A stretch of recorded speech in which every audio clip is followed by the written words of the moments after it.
So welcome to the Quality of Mind Transforming Business podcast. This is where we explore the new game-changing understanding that can unlock new levels of performance, resourcefulness, and well-being in the workplace. Join us if you want to be part of the new breed of leaders in business. Join us if you're fed up with the conventional echo chamber. And join us if you want to be part of the new revolution in understanding how the mind works and recognize that we are more than just our psychology and that can lead to better results. Hello and welcome to the Quality of Mind Transforming Business podcast series. And today I've got another really great conversation lined up. Looking forward to this. My guest is John Patrick Morgan, who is a coach who now lives in wonderful location of Hawaii. We actually met about 11 years ago in London, and we've stayed in sort of loose contact since, but we've reconnected again recently because I was loving some of his work he was talking about on the subject of the magic of creation. So I asked him whether he'd be up for a conversation, and luckily, listeners, he said yes. So John, welcome to the show. Thank you so much, Piers. Yeah, it's cool to be here under the topic that we're going to discuss. As we've stayed in touch on LinkedIn and stuff over the years and watching your work, as I shared with you earlier, I've really liked this kind of balance, or this, I shouldn't say balance, I should say this dance between like kind of really deep philosophical, spiritual concepts and really kind of boots on the ground, pragmatic, practical business know-how and impact. Because that's really my work as well. It's like, I like to take these two really disparate worlds and overlap them and be like, how do they work together? You know, as I was saying to you earlier, like pragmatic philosophy, I'll read Nietzsche, then it's like, well, what do I do with this today so that it actually makes a difference in my life? And so, you know, I've been coaching for 14 years now. And in the last few years, we've built a training company. So the philosophy in my work is emerged into a training. We've got a small team that we teach and do coaching programs in, and it's called, one word, Creating. That's the name of our company. We are creating. And yeah, so I'm looking forward to this conversation. You know, just in a little bit, we spoke about before, you go deep quick and I can hang, and it's, so we'll see where we go today. So yeah, I feel like we're about to play tennis and you're pretty good. Well, I got no idea if I'm any good. I'm left-handed. I don't know what you're used to playing with, but Yeah. So I think we're going to have a great conversation because I like you. It's about the profound and the practical because as regular listeners will know, you know, Quality of Mind works in organizations and businesses. So if it's not practical, it doesn't get a viewing. Right. And I think what I'm hoping we'll have a great conversation about is what you've called your business, creating, because at one level, that's what business and organizations are about. They're about creating. And sometimes people can see a disconnect between kind of, let's call it more personal, professional development things, or even spiritual understandings. And what's that got to do with creating in the world? Surely you know, they're different things. Well, no, they're beautifully part of the same unfolding. And that's what I'd love to talk about because you know, I know that's an area you excel in. So thank you. I think we're on the same page to start with. So Totally. Yeah. Yeah.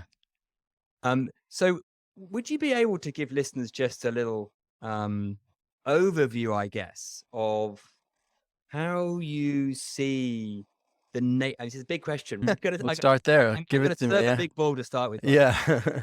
How you see the nature of creation. You know, if you were to give it an overview, how do you think for us human beings, almost like if you were explaining it to an alien, you know, who didn't quite get us but could observed us, how does creation happen? How do things come into form? What would be your overview on that? And then we can dive into the aspects of that. Well, let's work backwards from the question. This idea how is like, we ask the word how, and I think it can be useful and not useful. I think that when we're saying how, we're looking for a reason.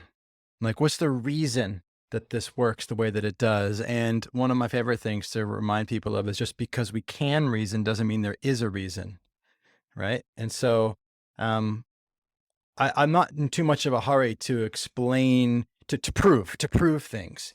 And at the heart of the creating perspective, the philosophy of our work is that the most we've got is a perspective, a way of looking at it that creates a certain experience or understanding.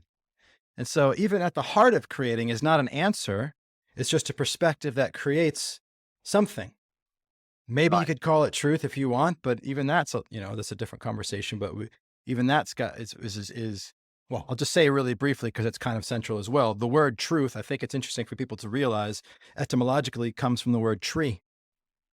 And so, like a tree, something that stands there that you can depend on, that's a truth. There's a stability to it, and trees also die; they get cut down. So even truth itself, to me, is perspective at the very best. Useful, like it's true to drive on this side of the road, and a perspective. But going back to your question then, so to entertain it from this perspective, like what creation is what is, meaning like I think about the Big Bang. If the Big Bang is the perspective we're going to say is true, the Big Bang happened and it's not like, and now it's over. It's still happening. It's just that galaxies have formed and stars with galaxies and planets. And then like things have evolved, like rocks moved and then there was life and then fungi and then us. And it's like, it's not done. It's not like, oh, that's over. And now I have to like pull the lawnmower cord to like start creation again. It's like, you can't not create, right? Like everything is creating all the time, always. And so for me, it's not about like, how do we do creation? It's the realization that creation is, and actually I use the word creating, not creation, because it's not a noun. It's not like a static thing. It's an active unfolding that is.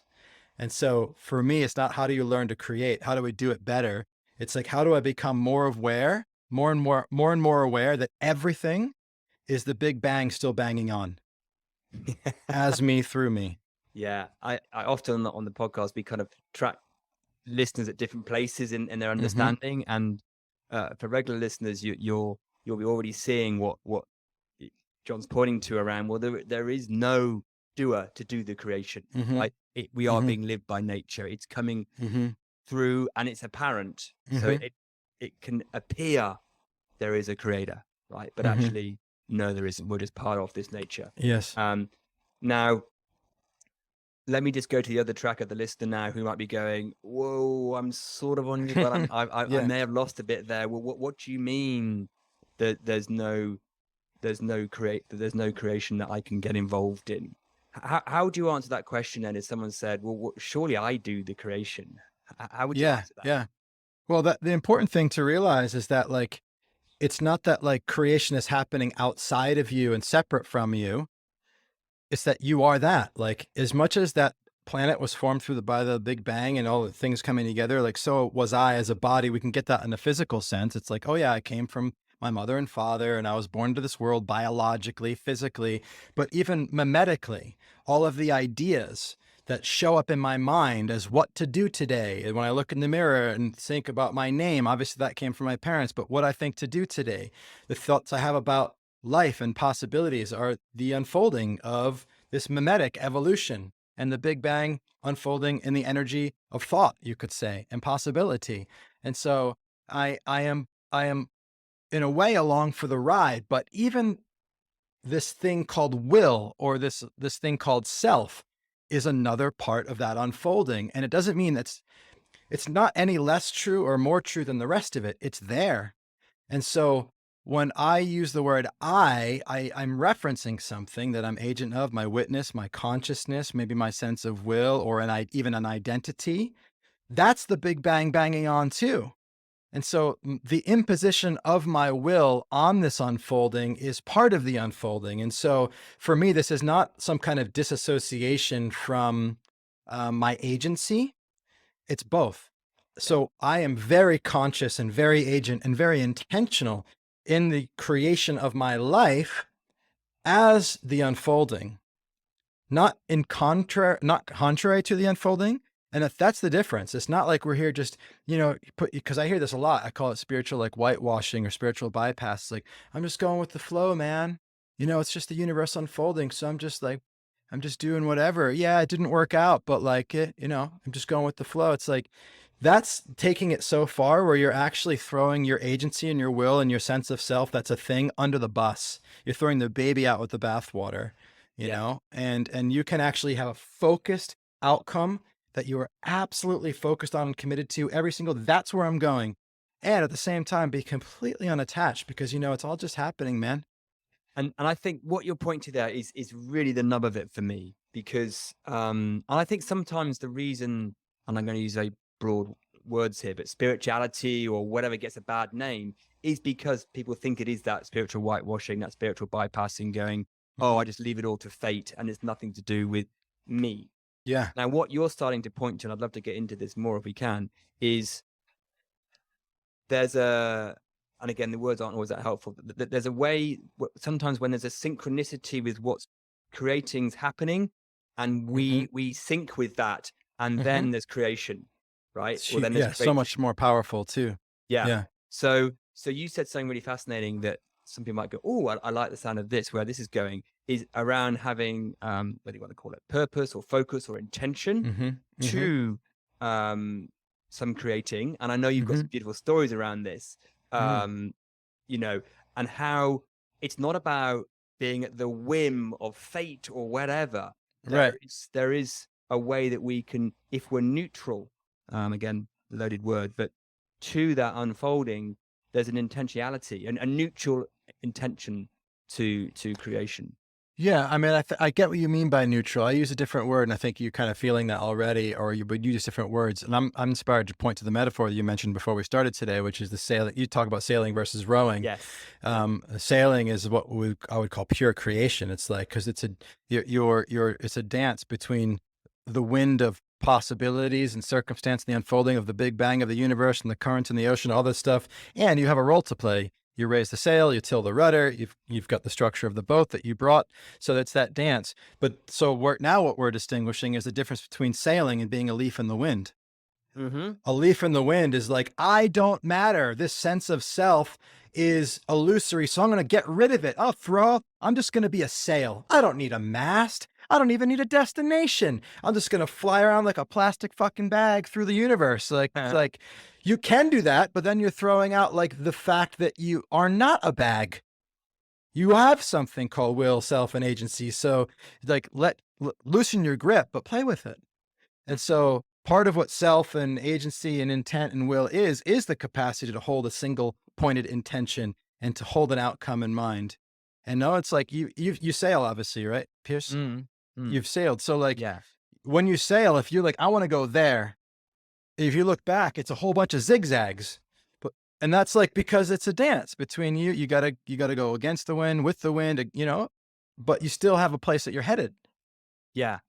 And it's interesting with sailing, you know, from my experience when I've sailed, you do start often with a destination in mind, but often the fun is going somewhere you weren't planning. So because the wind changes direction, you're like, well, let's just go over there then, because I'm not sailing to try and get from A to B. I'm sailing for the joy of sailing, because it's a beautiful experience to do that. Yeah. So, and I think if I take that metaphor further, when we think there's somewhere to get to, that the self thinks there's somewhere to get to, where because there's a lack without that place to get to, that's what causes the issues, right? That's what causes the issues. Yeah. I have to get there to be okay. Yes. And this is where the nuance is in, like, I'm absolutely committed to getting there. And if I end up somewhere else, I'm okay. Yes. So, but for me, that's not a hopping off point. That's not an invitation to take my focus off my outcome. That's an invitation to relaxedness while I stay convicted.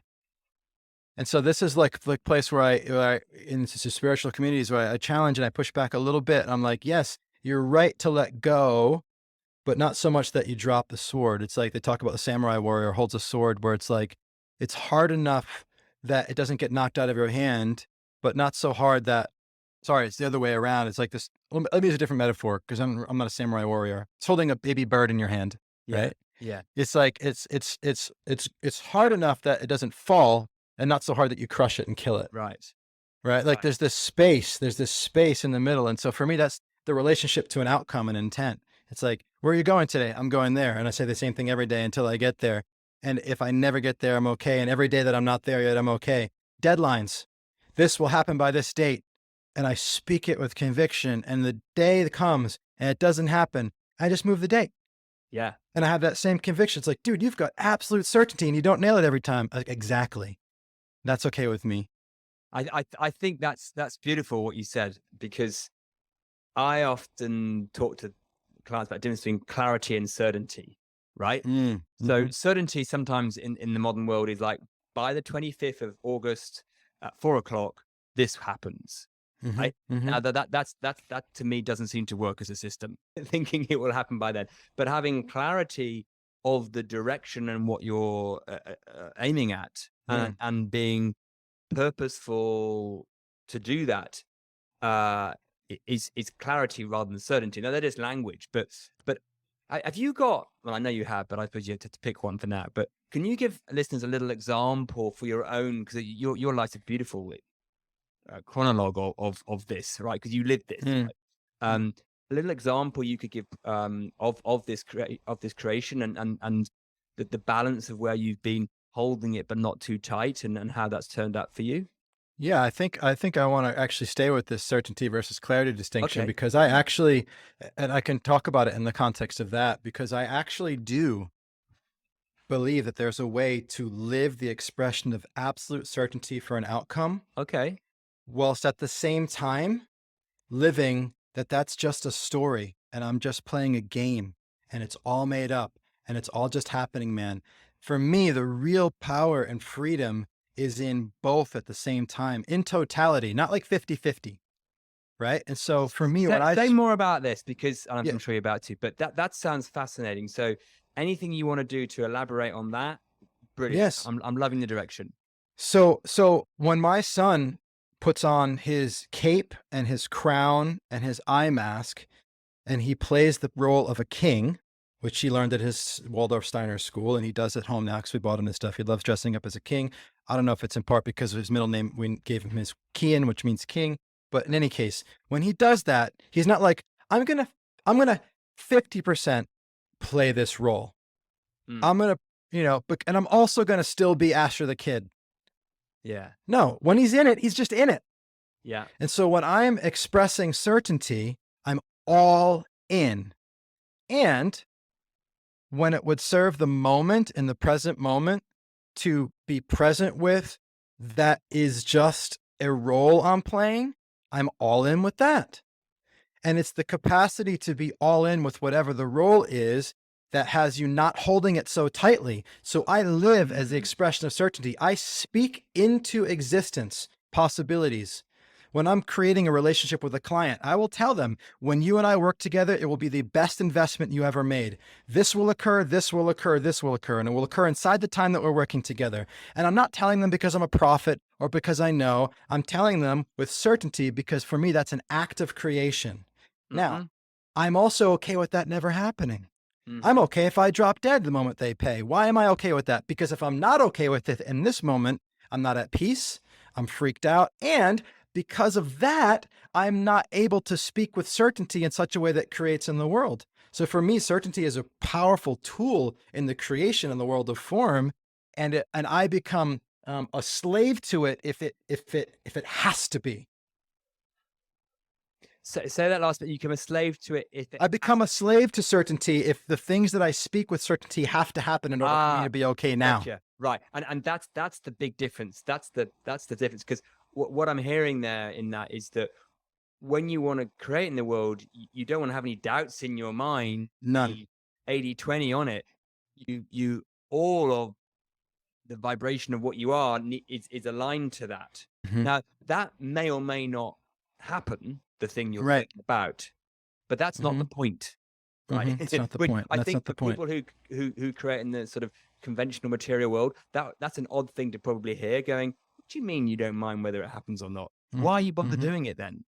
So Yes. it's I imagine it's a little. Well, let's answer that. Let's answer that question. Yeah.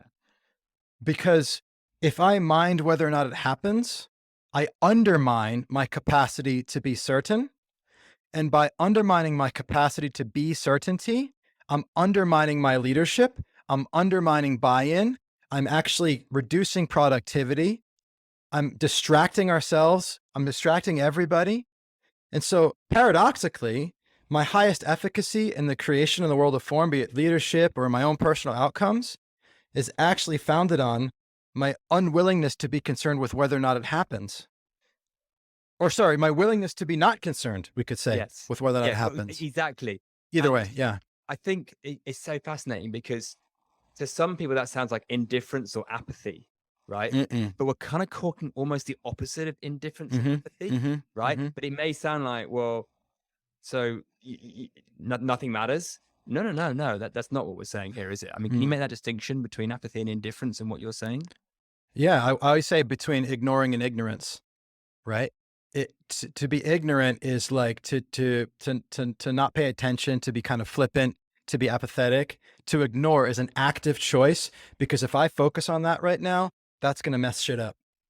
I am choosing not to look at that because of what it creates.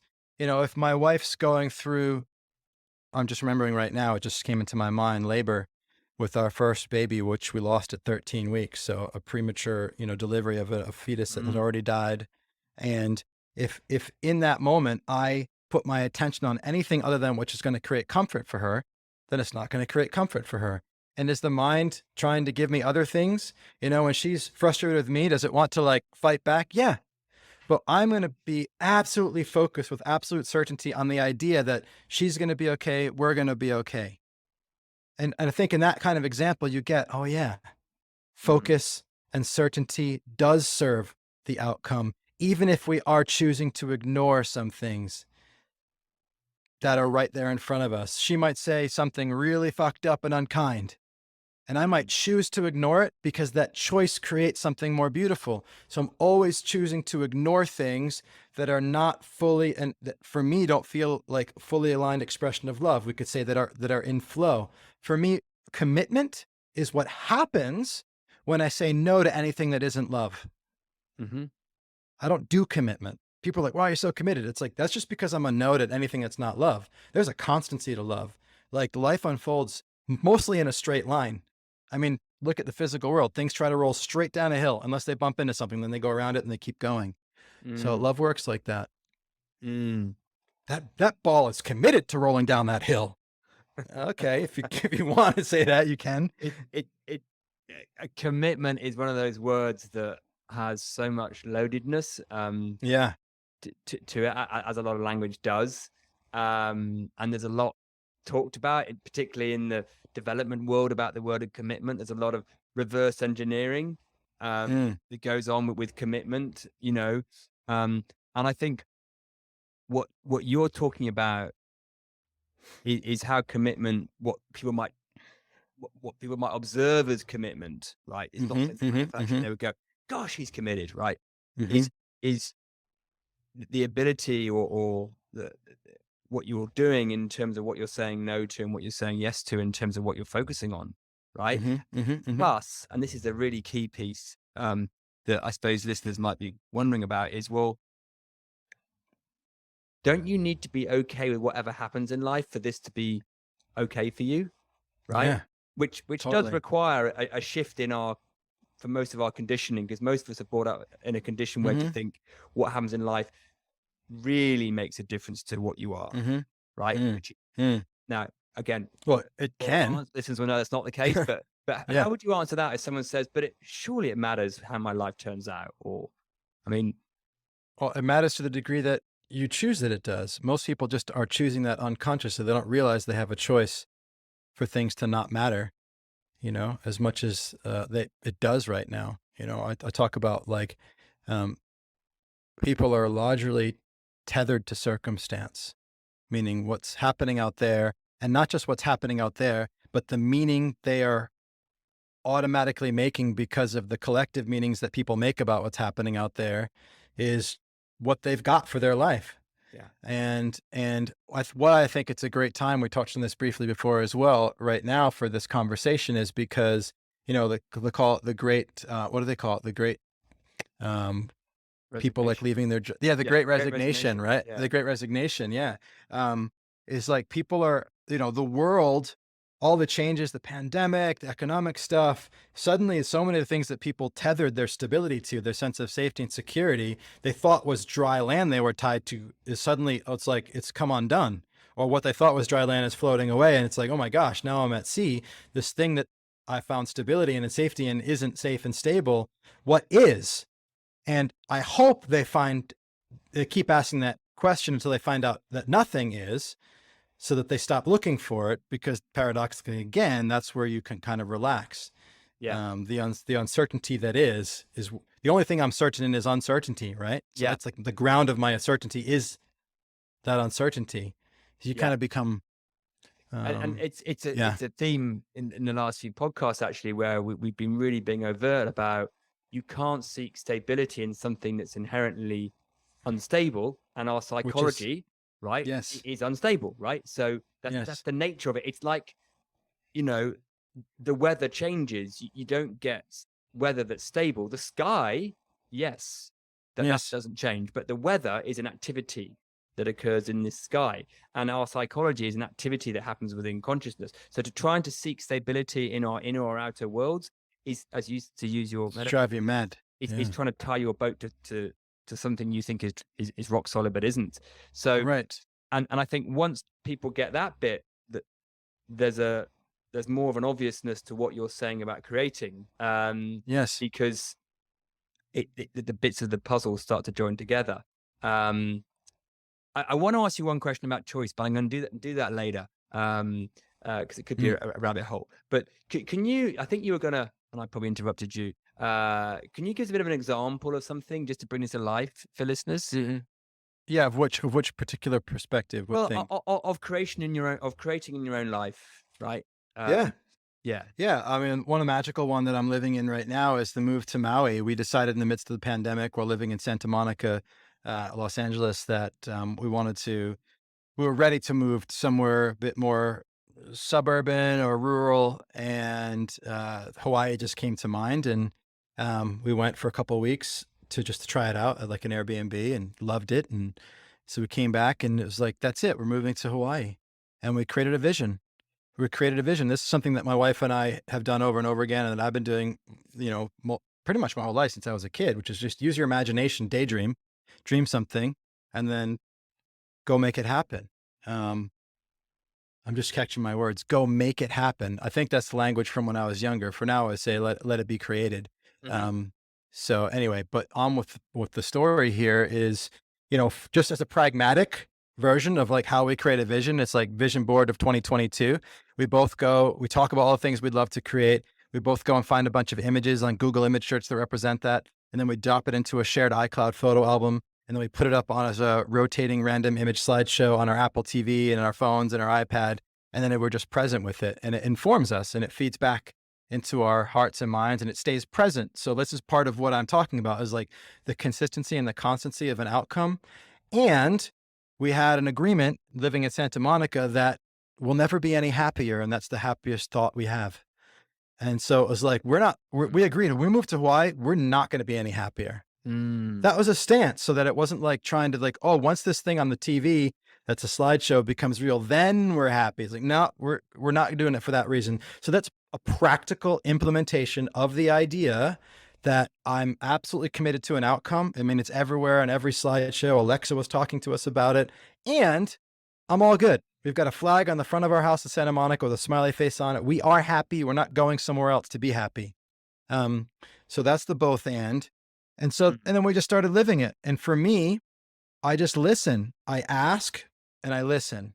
You could call it prayer, but having, and it's like, I want to go there, and I'm pointing to the horizon. I can see the ocean right now from my window. I want to go there, and I'm imagining I'm sailing. And so, and I'm going to listen for the wind. I'm going to look at the seagulls, which way they're pointing. I'm just going to, what is, there's where I'm going, and there's what is right here and now. And I'm just going to meet that. And maybe we'll sail today. Maybe it'll be tomorrow. We'll see how far we get. And so it was like that. And we started to have this vision of having a farm in Maui. And it's like, I just got this sense that I need to learn how to farm now. So I went and bought some pots at Home Depot in LA, and I've got some soil, and I put some seeds, and it just started. And when I'm absolutely certain where I'm going, and I'm okay with where I'm at, I'm not in a hurry, I can see what's right in front of me, and I start speaking and acting in ways that express the end result of the vision in the present moment.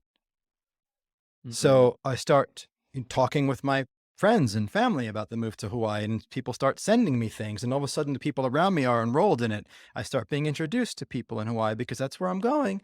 I'm not in a hurry, I'm not attached, but I'm active in it.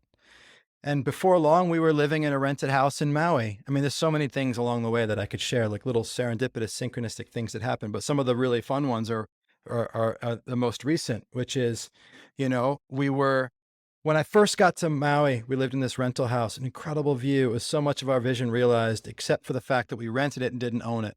And I was like, oh, I left that specific piece out of the vision. And so I went Google image search. I found an image of deed and title and some house keys. And I put that in the slideshow. And it's like, okay, now we got to start talking to realtors, getting the financing set up.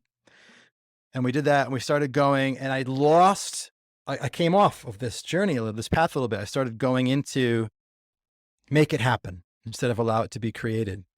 And I started to get afraid that I wasn't going to be able to get to own a house that was everything that my vision was. Like, this is such a big jump from where we were in Santa Monica.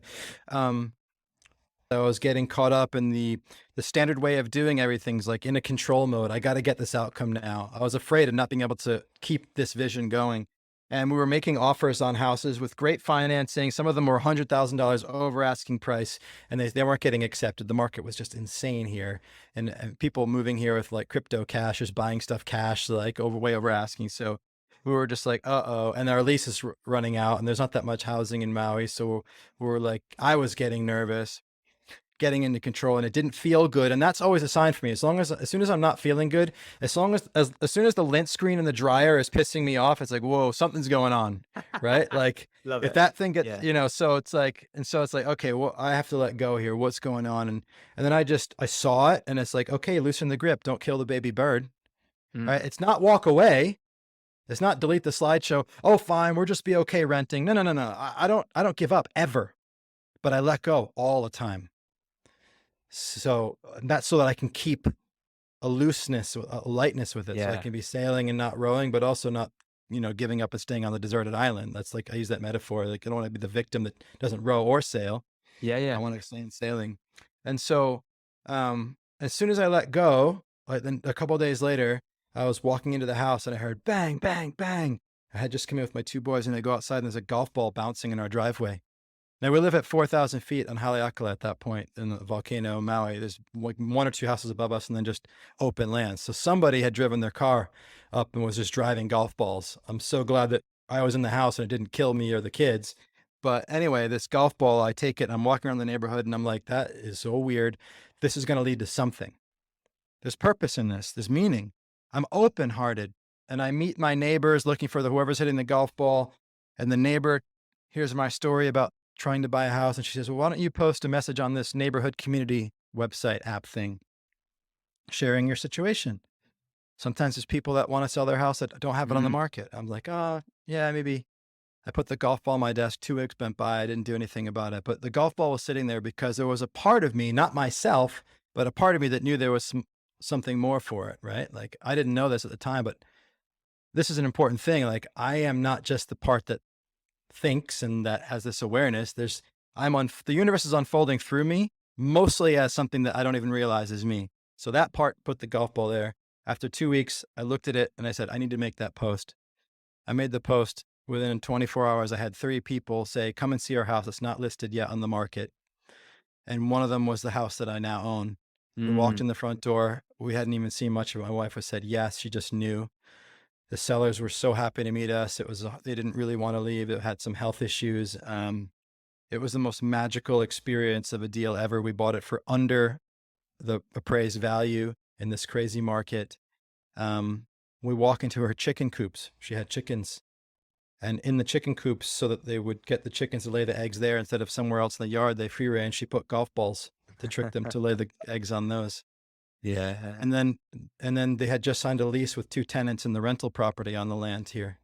And my name, as you know, is John Morgan. There's 2 people living in that house. The man's name is John. The woman's name is Morgan. So it's just synchronicity after synchronicity after synchronicity that led us to be in this place that is now our home. It's a total expression of everything that was on our vision board. We've retired every image from our vision to our realized vision slideshow, which is a separate slideshow. It's a collection of images that were our focused outcome that have become our life. And the important thing is every single time these things happen, by having that loose grip, by listening for the wind, by saying yes to love as opportunity out there, but also as possibilities unfolding through us intuitively and dancing with it. And every single time I squeeze too hard and crush it, it doesn't happen. Or, it waits. It waits. Mm. I mean, there's so much in that story I could ask you, but I want to just drill down a little bit on the synchronicity and serendipity, because I think the way sometimes we're conditioned to do creating is very cause and effect. It's very linear. It's very justified. And if you put this much effort in, this happens. If you do this, this happens. It's very tangible, particularly in organizations where they have metrics. But actually, it doesn't take long when you ask someone about, just to give a few examples of synchronicity or serendipity, they can go, oh, well, yeah, of course, there was that when that happened. And, most people in their life can find some, but they don't use it as a way to do creating. They think that happens on the sides kind of thing. Now, what I'm hearing in your story is you go, no, that's how creating happens. That's the path. Yeah. It is serendipity and synchronicity and all those things. But we've made them sound like kind of voodoo or just not robust, or that's not a proper strategy to have synchronicity and serendipity. But I think if I'm hearing you right, that's exactly what you lean into. Yeah. More and more all the time. I've said before, the only reason I have plans is so they can't work out and the serendipities will occur, because serendipities only happen when something doesn't go as planned. So if you don't have any plans, there's no serendipities. So yeah, true. Yeah. So it just makes it fun. Yes. Yeah. Exactly. It just makes it fun. Like, I had this plan so that something different would happen that I couldn't have planned for. That is the thing. Yeah. Yes. So, but I think it's that's a shift for people to start to recognize that as a legitimate, if you want to call it that, way that creating happens. But it doesn't take long for people to see that. But it's what is funny, isn't it? How people will allow that in some aspects of their life. They probably obliviously allow it, right? Maybe in their hobbies or in some aspects. But on the stuff that really matters to them, and this is the irony, the paradox, they won't do that. Yeah. Right? That's identity getting in the way. The fear of who would I be, existential threat. Yeah. It's the belief that I am. Yeah. And I think parenting, I mean, you've got kids, I've got kids. Parenting's a classic example of that. So I can justify to myself all the wonderful intentions I have about deliberately creating my kids to be a certain way. I realize I'm wrong, but it doesn't stop me, because time and time again, when I wanted, let's say there's a habit or a behavior I know it'd be helpful if they didn't have anymore, like being anxious or not getting to sleep, you try your best to try and help them and support them in that, but it's not coming from serendipity and synchronicity and loosely holding the bird, to use your metaphor. Because they're your kids, you care so much, you squeeze. Yeah. And that's unhelpful. It is. And it always works. I mean, it's hard to loosen the grip, but it does work out better when we do. It just ends up being like you talked about when sailing, you end up somewhere else. Yes. But that somewhere else is actually the unfolding of like the beautiful contribution of their uniqueness and what the universe is trying to do through them, as well. Otherwise you just end up with a clone. Obviously we want to have some influence on our kids, but we don't want them to be us. Otherwise we just have clones. No. I wouldn't wish that. I mean, yeah. Okay. So let's just shift this a bit. Cause I mean, you work with individuals, private clients, but many of them are business folks or entrepreneurs. Yeah. All of them. Yes. So this creating, I guess you must have worked with people on how they do that in the business world. So let's say we've got some listeners who are tuning into this and they're going, well, okay, how can they run a business? How does this work in a little organization or even a big organization? How would you see that, John? Yeah, I focus on what I call being, and I'm sure people have heard this term being used lots of ways, and I mean it in two ways. There's like the big all upper caps lock being, which is like something that's beyond language at best. That word points to an experience of like beyond self, right? Like you'd call it the non-dual experience. It's like the formlessness of what is. It's where words fall down. And then there's also being. It's called an uppercase B, but it's being in the sense of like the expression of meaning and in the world of form. The metaphor that I use is like, there's like the all caps being is like the water in the hose that moves through the hose. And then like the capitalized being is like the setting on the nozzle. Is it like being shower mode, being like full mode, mist mode? And so when I'm in the world of form and I want to create, it's like, what setting is the nozzle going to be on such that the being that unfolds is the shape that creates what I would love? And so if I'd love to water this plant and I put it on jet mode and I'm standing in front of this pot, I'm going to blow all the dirt out of it. So I want to be that which contributes to this growth. Maybe it's mist, maybe it's shower mode. And so it's another expression of that holding it lightly. So it's saying, it's not what do I need to do in order to create this outcome? It's who do I need to be for this outcome to happen? And so it's just a little bit leaned back inquiry into what my agency and my will can do to create the outcome. Instead of saying, what can I do to create the outcome? It's who could I be that would create that outcome? And so this is, sometimes you could say it looks like leadership. But let's take a pragmatic example. Like what's something that an outcome that a client in your world might come to a conversation with wanting in the material world, and look at how creating our being would unfold that. I mean, Potentially. there's many that often what they're trying to do now is finding a more efficient way to operate, which reduce costs but increase output, or something like that, or get more done with less. You could call it that. Yeah. Who would I need to be to get more done with less? It's a different question than how can I get more done with less?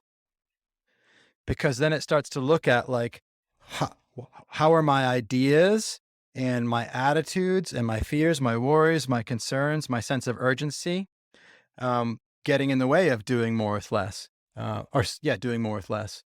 And it's not always obvious to people. Like that's a really popular one for me too. I love this idea of like compressing time and doing less as a way of getting more done. And the introduction of the idea that saying, how do I want to look at this? Hold on a second. Do less, get more done. Do less, get more done. One of the possibilities I created with a client was something we called 37 seconds. And we just created that any conversation that takes 37 minutes to get to the outcome you wanted to get to in the beginning couldn't occur in 37 seconds. That was an idea. It was a truth that we created, that we lived into. And we had no clue how that was true at the beginning. It certainly didn't come from evidence or experience. It was just what if any 37-minute conversation outcome could be created in 37 seconds? And then we took that and we just came from a way of being in which that was true. And it was living as if that is true with the kind of certainty I talked about earlier that delivered the how. Things became obvious, like, well, there's actually, in that 37 minutes, there's me trying to figure out what it is that I want to get to, that if I had just sat and asked myself really honestly, what is it that I wanted, and confronted the self that was blocking me from being honest about that, I could know it. And then I could just start the conversation asking that question. And who would I need to be to ask that question such that it was palatable right up front? And you start finding new questions to ask, and then suddenly it becomes a possibility. I know I've had clients that used to do 2-hour sessions. I had some clients that are coaches that do 20-minute sessions that charge the same fee. The clients get better results. And so one of the things the thing that's most powerfully compresses time, that allows people to do more in less time, is not trying to figure out how first, but deciding that's what's occurring and being that's what's occurring with that kind of like radical, almost insane certainty. And then through that, without being attached, allowing the way to unfold. And I think what's lovely about that, in that example, it's got into the how of this, which I sort of referenced earlier, is that because the how you went about that with your client when you were talking about it was not through the conventional laws of how stuff happens, right? You have to throw all that in the air and realize we don't know how. That's a big thing. We have to surrender to the idea that we know how. And it doesn't take much of a look into theoretical physics to know, of course, we don't know how. I mean, the brightest minds in the world will go, we don't know. It's 99% dark matter and we've got no idea. So the idea that we know how is just ludicrous. So why don't we live from that and go, well, you set, let's call it an intention if I can, get stuff done in 37 seconds, not 37 minutes, which, as you say, you then have to get rid of the idea that, well, excuse me, evidence doesn't say we can do that. You have to let that Right. completely disappear because Yeah. what's the past got to do with the future? They're not linked as you think they are. So you throw that. So you have to write all these rules, put a line through them of how you think causality happens, and be it Be right it. Yeah. with that Yeah. total certainty, as you described. But again, this is so important. Not caring whether it happens or not. Yeah. Yeah. If you do everything we've just said and take this as a formula, right? We're not saying it's a formula, but if you took it as a formula without that bit that we said at the end, which is the neutrality or Relaxedness, holding it lightly. Yeah. holding it lightly, then it doesn't. It undermines the whole thing. Totally. Yeah. That's the. I call it both and, like both committed to the outcome and completely okay with it not happening. It's like, it's not, and we talked about this earlier too. It's not a sweet spot. No, it's done. It's a dance. It's a dance. Yeah. Yeah. It's between the two. So actually, Both let's alive, talk about that yeah. because it was a nice little pointer you gave to me earlier before we pressed record. I was talking about something and I used the word dance and sweet spot in the same sentence, and you went, "Hold on, they're really different." And as soon as you said that, I kind of intuited what you're on about, and they're totally different, but they might be seen as the same because I think. Well, you say what you said to me about the difference because I thought it was so beautiful. Well, I mean, just look at somebody who's balanced on a balancing beam and then look at two people dancing. I mean, it's like two different things, right? Like dancing is like where you kind of move from one side to the other side. But if you actually were to zoom in on somebody who's balancing on a balance beam with a microscope, you'd see their leg dancing from side to side, not an equal rhythm, but it would be constant movement. And so balance is just a perspective that is not useful for us because it looks like there's a place that you can be that's fixed, that's not moving. Right. That would be like that. That's why I find it not useful, because it actually sets us up for not being happy with ourselves because I'm not staying in the sweet spot as if you could. Yeah. But the dance is like, it welcomes the movement back and forth of kind of like a pendulum. And I think there's something about, I remember you said on another podcast, I think you used an example, and I can't remember who you were referencing, but it was about whether a chair is against a wall, right? Martin Heidegger, yeah. Well, what I loved about that was most of us would go, well, that's binary. Either it is or it isn't. The chair's against the wall, as in the chair can be somewhere. It's either yes or no. But you described that so beautifully just to give this, which to me made us realize, well, no, nothing is static and there isn't a is. It's flux, and we agree on what is or isn't because it's useful to have, like, this is the left side of the road, that's the right side of the road, that is, but like, at what point does the left become right is important sometimes to remember when look, distinctions serve us, but they can also do us a disservice, right? And so it's like, when does this distinguishing start to undermine our efficacy in the world, our fulfillment, our power? And so I'm as much for dissolving distinction as I am creating them. And because for me, what's more important than that is right now in this moment, my freedom, my love, my experience of being in the world. And so for me, it's useful to know when a chair is or isn't touching the wall until it isn't. Yeah. And I think, it's the same as time, isn't it? Time's a very useful referential thing that we can have this podcast at 8:30 in the evening, although you're in Hawaii, so you've got a different reference, but we can connect the two. But it doesn't mean time exists in the way that we use it, right? The past, the present, the future are perceptual concepts that help us, just as a red light and a green light and the traffic lights. So, but we take them as absolutely part of the intrinsic nature of reality rather than just distinctions. And I think when we come to creating, I mean, one level as simple as just really loosen up and be open to the wind of creating that's happening, that you are part of, which you can sort of synchronize yourself to. That's how I sometimes think about it, as it emerges. It's like dancing with the rhythm of the music. And if you're then also not attached to the outcome, Mm-hmm. life just unfolds beautifully. But that Yeah. doesn't mean, to go back to your point, that you just blow around in the wind like the leaf. No.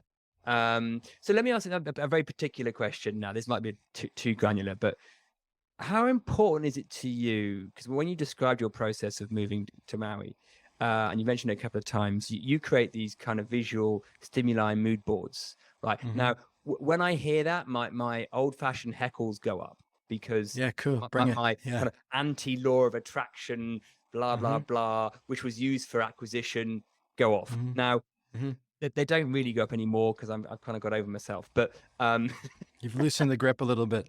yeah, I've Yeah. loosened my grip on it. But Yeah. what role is that?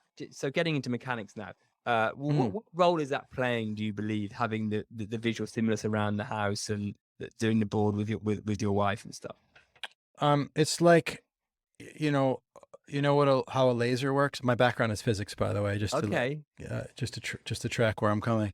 A laser is light focused in a particular direction. It's light being emitted inside of a box with a crystal, and basically the light photons bounce around, and eventually they get all oriented in the same direction. They come straight out, and it's just light focused.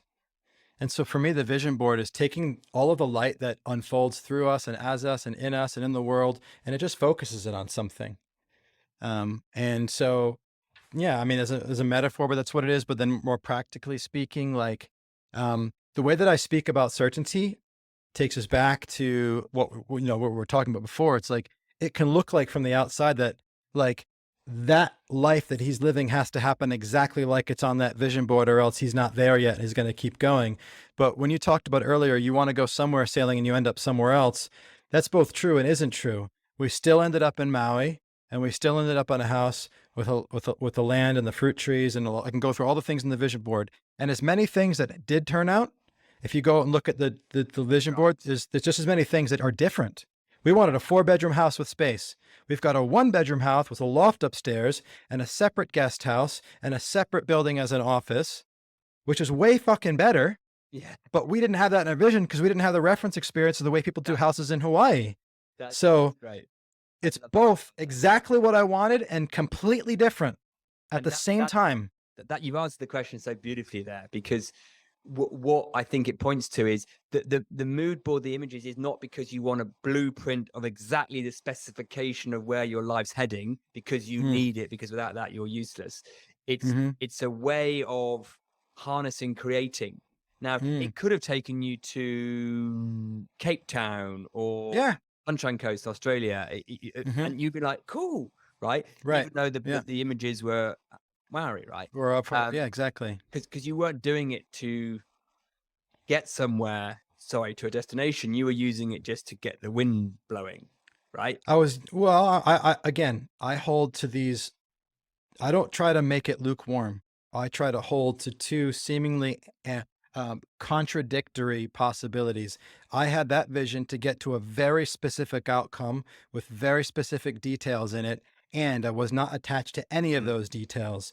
So when I'm creating a vision, it's very detailed. I've got right now in our new vision board, we have a vision for the farm. We have the exact kinds of fruit trees with the exact kind of fruits that we want on it. And we may end up growing vegetables instead. I'm okay with that, but that doesn't mean that I'm not going to be specific. So I'm going to both be very specific in my outcome and very unattached to whether any of those specificities occur. Yeah. And wouldn't it be amazing if more of society did that? So let's take a business leader who could have this very clear plan of the future of business, but also say the second half of what you said. Or imagine a prime minister or a government that could go, well, yeah, this is our plan. And also we're completely okay with that not happening at all. Yeah. Right? I make you think about it. Can I speak to why I think that's often unavailable and becoming more available? Is because I think that it's the I that blocks people from being that way. Meaning, like, if I am a separate individual from you and I want it this way, and then I go out into the world and I meet you and you want it a different way and you are separate from me, then that's a sacrifice. Yeah. But if when I say I, I experience you and I as part of the entangled I that is. And I want this and you want that, then and I do something different than what I wanted before I met you, then I am still getting what I want because I am you. For me with my wife, this is how I learned this. Like for me, being married is an access point to something transcendent of the separate self. Like I threw out my dreams when I met my wife, and she threw out her dreams, and we dreamed a new dream together. There's a difference between two dreams being in an economic trade-off, a little bit of her dream, a little bit of my dream, and then we've got the composite dream that's the sum of those parts. That's different than in dreaming anew together as a single entity, as the collective I or we. And so for me, there's never sacrifice. There's the evolution of what I want with an openness to I is not I as a separate self, but I as the big bang banging on. Mm. Oh, it warms my heart when I hear you talk about that at the macro level, society, and at the Mm, personal level mm, because one of the biggest things that rocks my world is knowing that at the level of big I, um, mhm, it I am everything. I am Putin. I am Donald Trump. mhm. I am whatever, right? Pick a And couple other nice leaders. you know, too, right? Yeah. Can't think of one right now. Yeah. Well, all the beautiful, lovely people in the world. So Yeah. that's all at my eye too, right? Yeah. Now that doesn't mean I condone what's going on, and nothing like that. I've podcasted about this before, but I think it's such a shift when it comes to when we're talking about it, or particularly in creation, I suppose, is that as you said, it's not me compromising mine to give a bit of yours, to give a bit of that. Mm, It's mm, there's an emergence and a because it's all the same anyway, mhm, right? And mhm, what we are rendering and what we see is the same one. mm, mm, So mm, how can mm, it be separate at one level? mhm, Doesn't mhm, only the self mind that comes in and tries to make these distinctions, which are occasionally useful but often overused, mm, comes in. So when you're going, and that's one of the differences, I think, why, you take some organizations, if I take it back to the corporate for a moment, or the enterprise, how stodgy and undynamic they are compared to some, let's call it movements, right? You can sometimes get a Yeah. bunch of people who just create amazing Or like things. startups, like even staying in the Yeah, business world, even like, startups, right? yeah, So what's the agile. Yeah. difference? Is because one's selling and one's rowing, and one sees division and sacrifice and compromise, and and one's just in the movement of creating. Mm-hmm. Mm-hmm. And isn't it interesting when you work with an entrepreneur or a leader who's had the experience of the former, like just being in the creating Mm-hmm. and it just been going, and for some reason it's stagnated, and Mm, they then start a little bit like you did when your house when you weren't getting to uh buy rather than rent. You mm-hmm. start to, Mm-hmm. I can start to do it now, and they start to Mm, clench, mm-hmm. Mm-hmm. and then what we have to do is remind them, hey, when it was working beautifully a couple of years ago, Mm-hmm. what do Mm. you think the difference is? Yeah. Yeah. and Yeah. and there you go. So Mm, at one level it's blissfully simple. mm, It's not mm, easy, but it's blissfully simple. mm. um and I guess we're lucky that we get to try and point it out to the extent that we can. Yeah. John, I'm conscious of this the made up distinction of time that's been kicking on. Mm-hmm.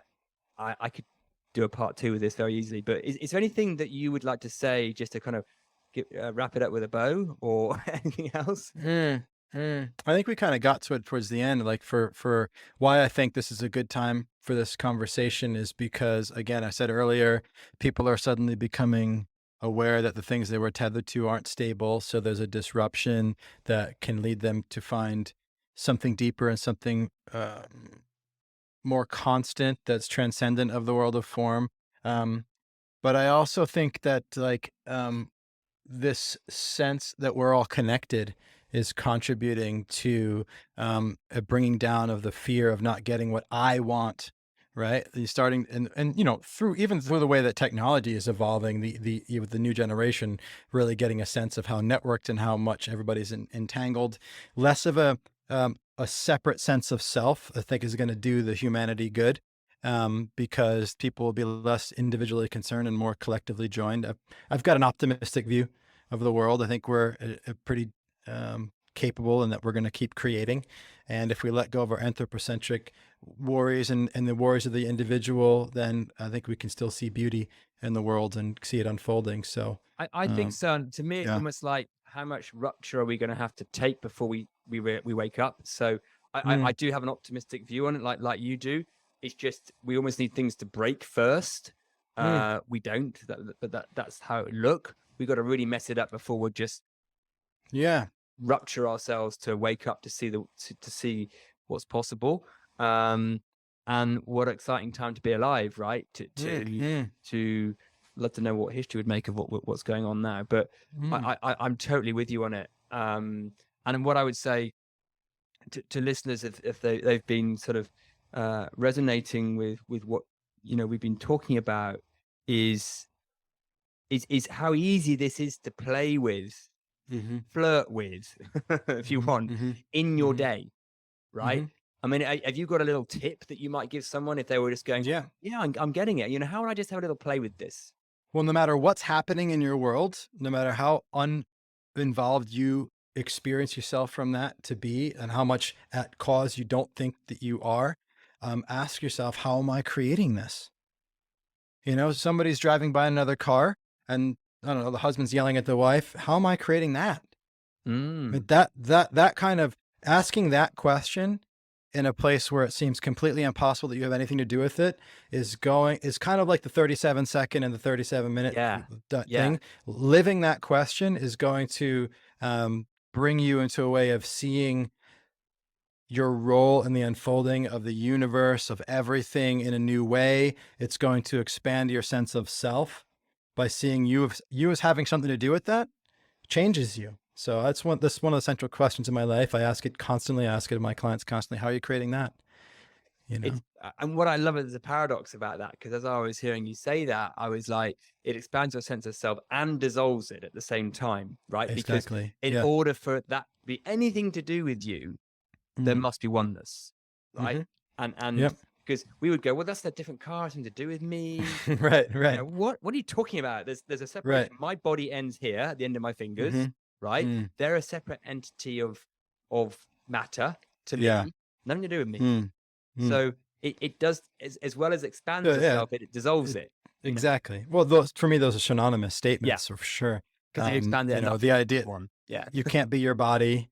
You can't be this, you can't be so many of the things that you think you are when you look at the world through that lens. I'd love it if listeners would give us some feedback on that question. It's such a cool one. So you just, just go through your ordinary day and ask yourself that question, because it's a bit of a, it's a twister for the mind. So I'd love it. Let me give a caveat, a warning label on that question. It's an important one, actually. That question must be asked, and I don't know about truth, but must, but I would beg of you to ask it with an open and loving heart towards yourself, as a line of curiosity and inquiry, because be careful asking it from a place of blame and fault. It becomes really kind of self-abusive. And it's really meant to see held with lightness. Good health warning on that, because we're not saying you're responsible for the crap going on in the world. Right. No. That's not what. No, we're not saying that at all. What we're saying is that you're responsible for the crap going on in the world. Both.